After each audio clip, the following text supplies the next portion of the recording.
ఏమిటే నీ వెర్రి, ఎవరు ఎవరికి తల్లిదండ్రులు, ఎవరెవరికి బిడ్డలు, ఎవరి స్వార్థం వాళ్ళది. కలిసినవి విడిపోతుంటాయి. పట్టు విడిపే ఈ లోకమునకు ఉన్నటువంటి స్వభావం. ఇలా పట్టుకుంటుంది, అలా విడిపోతుంది. విడిపోయిన వస్తువుని పట్టుకున్నాను నువ్వు లేకపోతే నేను ఉండలేనన్నవాడు 11 రోజుల్లో మరిచిపోతున్నాడు. మరిచిపోయేవాడు సంతోషంగా తిరిగేస్తున్నాడు.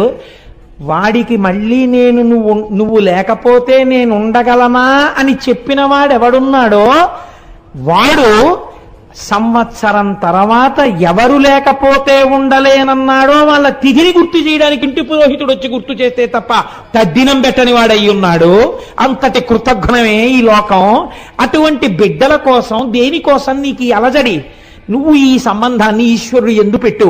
నువ్వు తరిస్తావు, నేను తరిస్తాను. అవన్నీ ప్రతిబంధకాలు తరించడానికి, ఏమో తొందరగా మనల్ని లాగేయడానికి. ఏ అడ్డు